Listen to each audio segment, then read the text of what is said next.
Hello and welcome back to the Crusades of the Purple Night. This one is coming to you from a rain-soaked and dingy Delera's graveyard, and this is level 27. I am worried about this one for two reasons.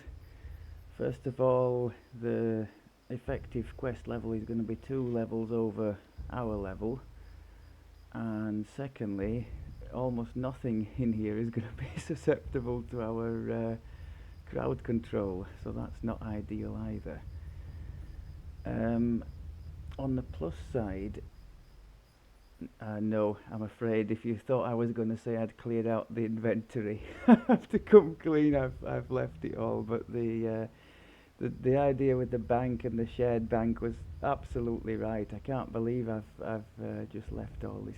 I think I'm kind of used to just blasting through a life and dealing with the inventory at the end of it. But we've taken that long over this one. Stuff started to pile up. Look, even the collectibles are overflowing out of his bag. So I really need to get it sorted.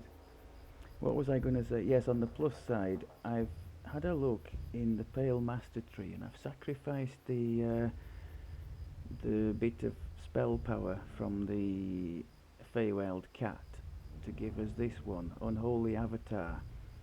So our negative spells, the first hit might heal an undead, but after that it's going to hurt them for a bit. So at least that gives us some kind of option. Added into that, the feat at level 27, there were 3 options I considered. Epic damage reduction for a straight 10 PRR, which would have been very nice. Embolden for 2 on our spell DCs, which is very compelling given that I seem to be noticing more fails than before. But in the end, especially given what happened to us in the last episode, where we were lacking in healing, partly I'll admit due to the fact that I had forgotten to toggle on our mantle, well done me, but we've gone for Master of Death, so the negative energy burst now should hit us noticeably harder, and I mustn't forget that we can use this to damage surrounding opponents as well, although it's probably going to be crap in here because everything's undead, so that first hit is going to heal them rather than hurt them. Quests done to this point, we did the full Wheloon Chain. We did pretty well in there. It works better with the aura on. The mantle. So yeah, we weren't clearing it spectacularly quickly, but neither were we dying horribly, so that was good. And we've done the first one of the Delera, the one with Gary Gygax's voiceover on. What was I going to say? Oh yes, there's one in particular in Wheloon. I mean, just generally speaking, crowd control is very nice in there because you tend to get attacked by fairly big groups. But particularly the one at the end, the lesson in deception. At the end of that, you get that boss battle with the 3 ladders and the constantly respawning opponents unless you knock the ladders down. Well, the disco ball there was really good for allowing me a little bit of respite needed to go and activate the ladders so that I wasn't being swarmed all the time. And then once you've got rid of the constantly respawning opponents, the boss is relatively easy to chip down. So without the disco ball or crowd control, I'm sure I would have struggled there because stuff would have just kept spawning and I would have eventually succumbed, I think. Right, let's see what we can do here. Let's just give you a quick look at our epic destinies. So I've gone back up to where I wanted to be, the 6 double strike in the Dreadnought. We are where we want to be in the Fate Singer tree, that's it. Forget which one your main tree is. And now I'm just building back up in the Draconic. Eventually, I think, yeah, I think eventually we'll have enough points to be getting the imbue dice there, and maybe even the spell focus evocation if we're lucky. So we'll want the 2 cores, those imbue dice. I'll go with the reflex. Actually, there's 2 options there. There's fortitude saves as well as reflex saves. So if we need to spend more points, we can put them in there. One of you's already suggested this energy resistance thing is a bit underwhelming. So I would only be using that for 10 spell power for fire, which is not amazing, is it? I think we can find better uses than that for the points. Right, now I'm fully expecting a tough old battle. This is a long old quest, and we are ill-equipped. What would be really nice here would be the Burst of Glacial Wrath. That would hold them and give us a much better defense. As it is, defense just has to be attack here for most of it. Just kill the things as quick as possible. Don't lose sight of our negative energy burst heal. I've been using that very sparingly in the past because I'm conscious of the fact it chews up our spell points, and I just tend to leave our ticking aura to heal us between fights. But when we're in the middle of the mess and we really want some boosted health, that needs to be activated. Speaking of boost, remember your action hear boost. The now familiar sound of bone clattering against stone up ahead. Look at this already halfway down. Now that was much better, wasn't it? Did you see that? The sudden extra. I like that. As we're going to be relying on our spell point pool more for the healing now as well, I'm going to try and go a bit easier on the spells, the offensive spells. Rely more on the blade, but that's going to mean we're going to take more damage too.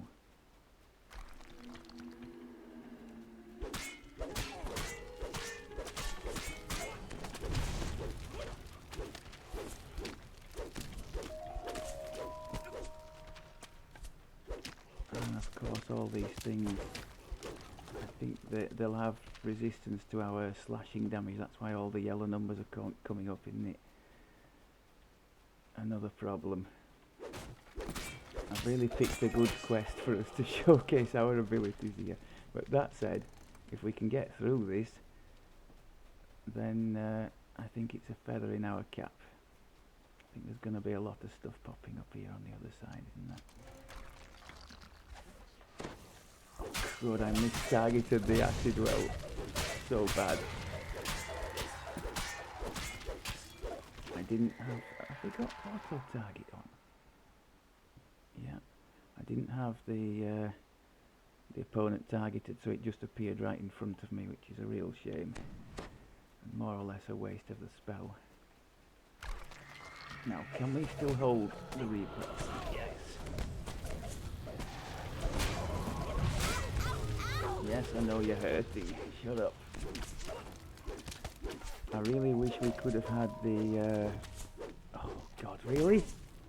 Try that. See, the initial tick there, that was a negative spell. The initial tick healed him, but now look. That's the enhancement from our tree. There we go. That was the Rend the Soul.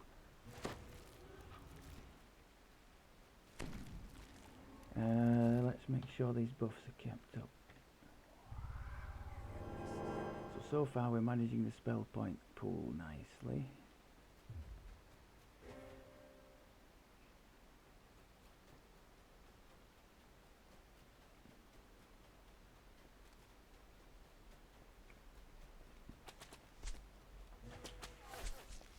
Oh shit, that was a Reaper.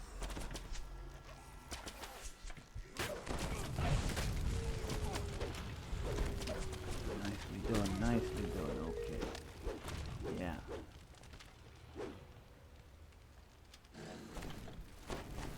Get out of here.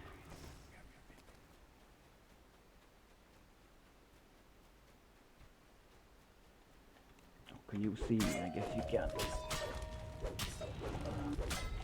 Okay. So there was a maze down there, wasn't there? Where is he? Ah, have some of that! Now the archers, I can't use my big single target things because the chances are they're just going to save, and because they've got evasion they take no damage, so that just becomes a total waste of mana. God, so many red crowns, Jesus. See, unfortunately there I healed them. Yes! Boom! But against the... Oh, ow, ow, ow, ow, ow, ow. Against the casters, the lightning is still very effective. And it's ironic because that's what they're throwing at me as well, lightning.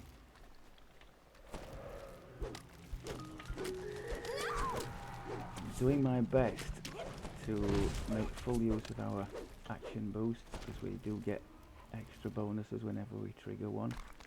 Ability sword and that kind of stuff. Oh crap, that was a bad mistake. A cold spell against an undead. So no effect there. And then I made a double mistake by using the burst heal right in front of a red crown that I then healed. The anti-undead thing only comes into effect after the first tick, so I should have just left him to take some negative damage first and then hit him with the big.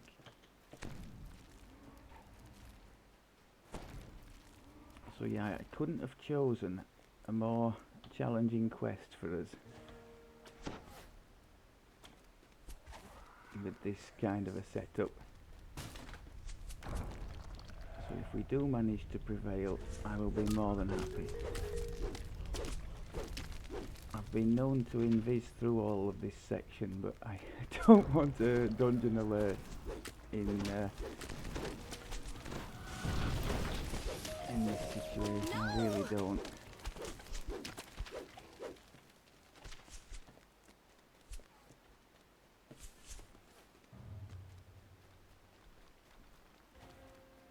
And I can be happy in the knowledge we are contributing to the reducing of the lag in general by killing most of the opponents.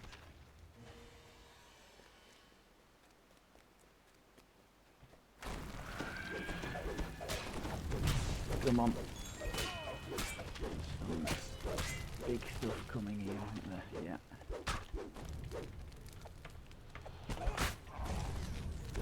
Don't you just hate that when you press a key hoping for a spell and it's still on cooldown? That was the Arcane Tempest I was hoping to use. I love that because it's like a ticking defense when we can't hold them, but if they start walking into, you know, through a doorway into our ticking spell, that's ideal for us. Oh crud. Did the second one not work? Didn't look like it, did it? I think I lost my second spell. Maybe I cast it too soon after the first.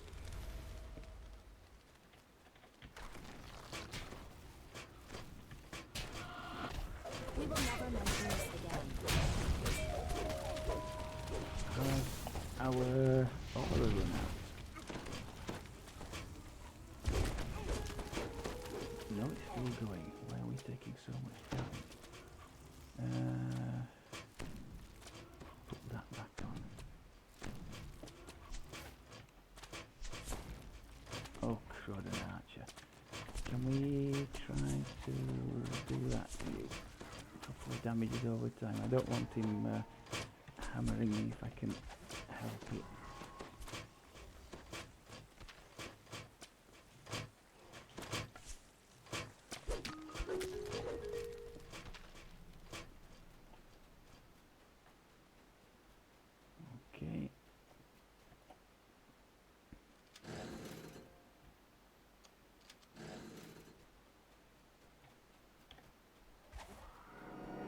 a bad job at keeping all our little buffs up so far.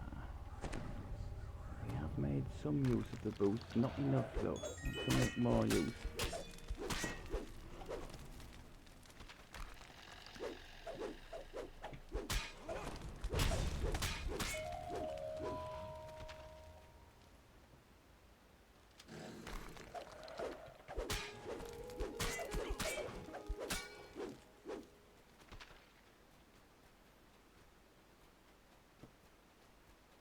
We've got some more coming here, haven't we?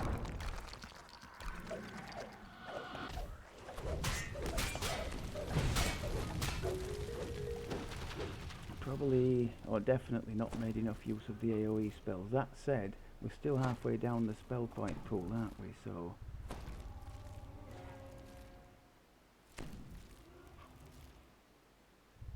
I think I'd kind of said all along that I was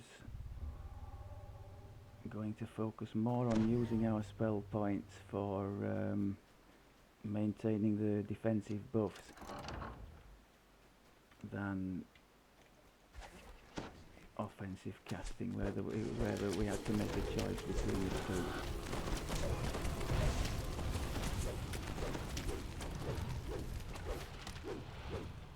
Sorted there, okay. This would be another section to zoom through invisible, but I just can't do it at the moment.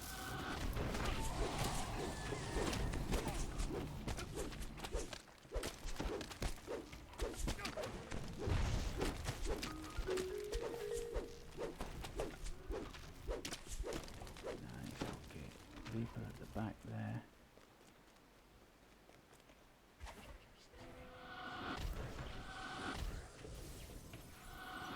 Reapers are not immune to negative, so that's nice. I should have just done that from the start and let him die.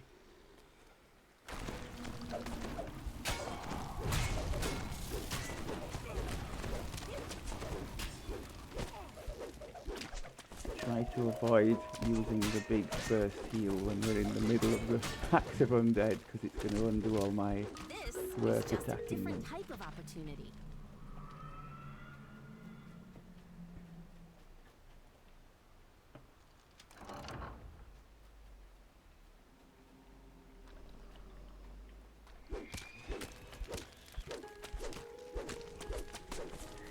You need to die. Oh, very nice, beautiful. That was the big Fate Singer cleave.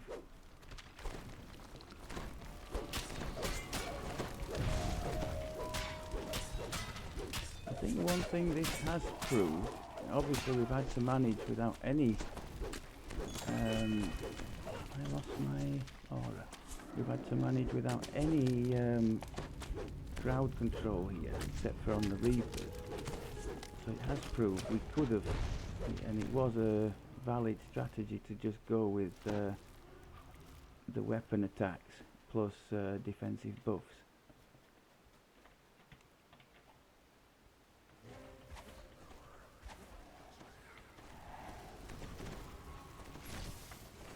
Oh, did we get him yet?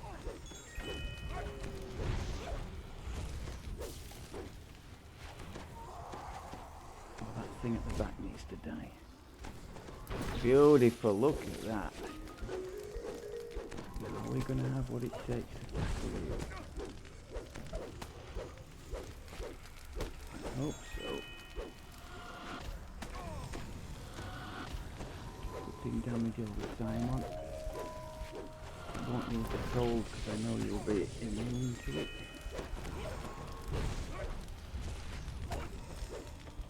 Keeping the boosts up.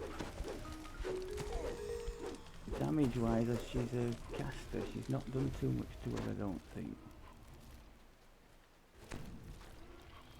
You have recovered Jail's journal, which Not fight describes the the last last things. moments in the church's investigation. Happy days. I think that went as well as it possibly could have done. Very pleased with that. And yes, as mentioned, I think if I had to do this again, that's some justification for my theory. I would drop the DC thing completely, although there have been times and quests where it's been very useful to us. Focus totally on the melee side and on spells and spell-like abilities that have no save. For example, this Tempest, aside from the initial tick, if they stay in the Tempest, which they do when they're attacking you, they take the full damage as far as I know. So that kind of thing. I think that would have been a successful and probably, well, definitely more easy to gear for. That would have given us the option of being strength based as well, I suppose. Although losing intelligence would have meant we couldn't have a multi-class option if that was something I wanted to consider. Right, I fully expected to get hammered, to be honest, in there, so I'm very pleased at how that's gone. I hope that was okay for you. Thanks very much as always for looking, and I will speak to you soon. The plan is to finish this chain, and then I guess we have a choice. We either go straight into the Stormhorns, or we maybe have a go at some of the Evening Star challenges, just to bolster our experience a little bit. Perhaps I could do a video of one of those. We'll see. Anyway, happy days there. I'll speak to you in the next one. Take care.